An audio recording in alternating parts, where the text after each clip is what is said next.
خان صاحب نے دو تین چیزوں پہ بڑے ہی شدید غم و غصے کا اظہار کیا. خاور مانیکا کی میڈیا ٹاکس یا جو ان کا انٹرویو نشر کیا گیا انہوں نے اس کو انسانیت سے انتہائی گری ہوئی حرکت قرار دیا اور انہوں نے کہا کہ ایسی حرکت کا ارتکاب کرنا، ایسے شخص سے یہ کہلوانا، ان کی سابقہ اہلیہ کے بارے میں جو باتیں کہلوائی گئی اور پھر جس بھونڈے انداز میں ان کے بیان کو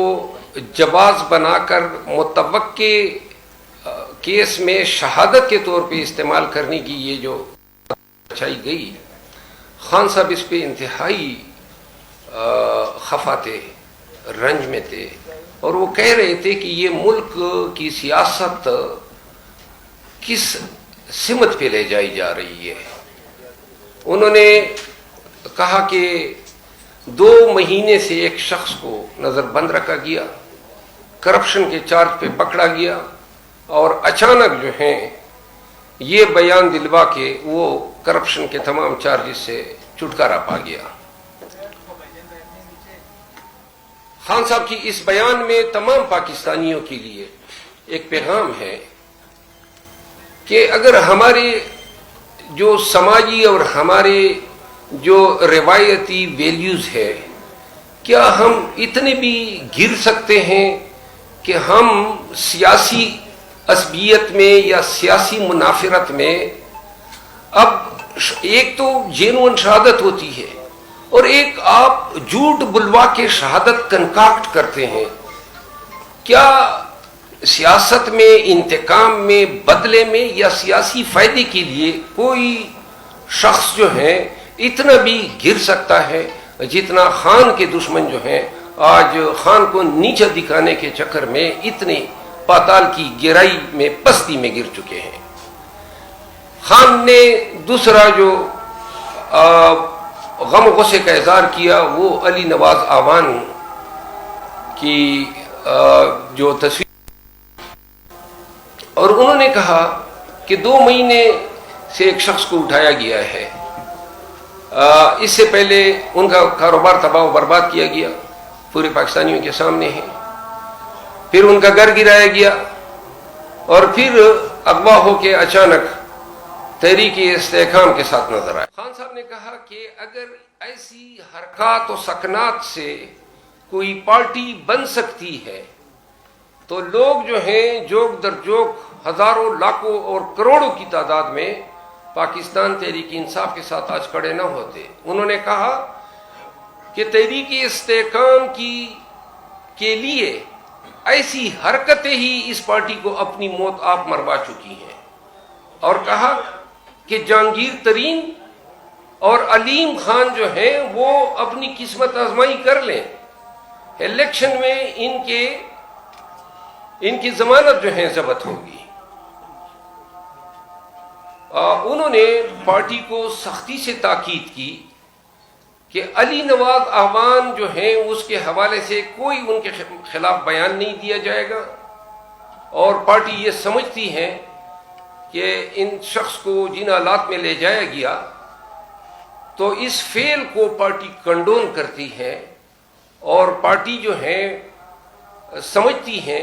کہ اگر وہ ادھر ان کی صف میں کڑا بھی نظر آ رہا ہے تو ہمیں آج بھی وہ اپنے دل کے عزیز ہے. تیسری بات خان صاحب نے میاں نواز شریف صاحب کے حوالے سے کی اور انہوں نے کہا کہ جس طریقے سے یہ لیول پلینگ فیلڈ کے نعرے لگا رہے ہیں اور کہتے ہیں کہ یہ لیول پلینگ فیلڈ دے رہے ہیں، تو انہوں نے کہا کیا الیکشن کمیشن کو اور سپریم کورٹ آف پاکستان کو نظر نہیں آ رہا ہے کہ پاکستان تحریک انصاف کے ساتھ جو زیادتی اور ظلم ہو رہا ہے، الیکشن سر پہ ہیں اور آپ ہمارے ورکر کو جلسوں کی اجازت نہیں دے رہے ہیں. آج بھی یونین کونسل کی سطح پہ خوف اور ڈر کے سائے جو ہیں وہ پی ٹی آئی کے ورکر تک پھیلائے جا چکے ہیں. انہوں نے کہا کہ اگر اس طریقے سے نواز شریف اقتدار میں آ سکتا ہے تو جو لوگ یہ سمجھتے ہیں وہ غلط فہمی کا شکار ہیں، کیونکہ 8 فروری جو ہے وہ عوامی فیصلہ ہوگا، اور عوامی فیصلے کے خلاف پہلے بھی مملکت خداداد پاکستان سن 71 میں جا چکی تھی، جب میجارٹی پارٹی کو جو ہے اقتدار سے دور رکھا گیا۔ اس کا نتیجہ پورے قوم نے دیکھا کہ باوجود اس کے کہ اسٹیبلشمنٹ یا جو بھی تھے یہ چاہتے تھے کہ ایسٹ پاکستان کا حصہ رہے، لیکن نہ کنٹرول کر سکے۔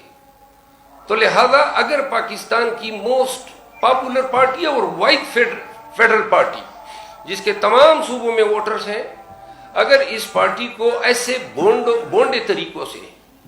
اقتدار سے دور رکھنے کی کوشش کی گئی اور عوام کا باری مینڈیٹ چھرائے جانے کی کوشش کی گئی، تو 2 چیزیں ہوں گی۔ نمبر 1، پاکستان جو ہے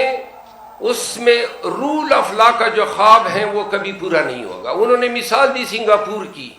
کہ سنگاپور میں جو جی ڈی پی ریٹ تھا وہ پاکستان کے مقابلے میں آج سے 4 دہائی پہلے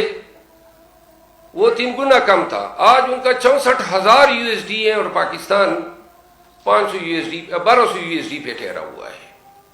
خان نے کہا کہ جو لوگ اپنا سرمایہ $10 بلین، یہ الفاظ تھے کہ نواز شریف نے بیرون بینکوں میں رکھے ہیں، اور جب بھی یہ اقتدار میں آیا ہے تو اقتدار میں جانا ان کو ذلت آمیز طریقے سے جانا پڑا۔ جب بھی اقتدار میں آیا ہے جو بھی پروجیکٹ کیے سب کے سکینڈل نکلے، سب کے کرپشن کی کیسز بنے ہمیشہ، اور یہ پھر ڈیلے کر کے وہی جھاڑو مار کے کیسز صاف کیا کرتا تھا۔ $10 ارب لے گیا اور اقتدار میں آتا ہی پیسے سمیٹنے کے لیے، قوم کا خزانہ کنگالنے کے لیے۔ تو لہذا جو $13 بلین اوورسیز پاکستانیز کے پاکستان میں آیا کرتے تھے، جو شرنک ہو کے $1.5 ارب پہ آ چکے ہیں، جو IMF ورلڈ بینک ملا کے بھی نہیں ہمیں یہ نہیں کرتے ہیں، اسسٹ نہیں کرتے ہیں یا پیکج نہیں دیتے ہیں، تو پاکستانی کیوں کر یہاں پہ انویسٹ کریں گے؟ ڈالر کس طرح وہ پاکستانی بھیجیں گے جب وہ یہ دیکھیں گے کہ حکمران اپنا ڈالر باہر بھیج رہا ہے؟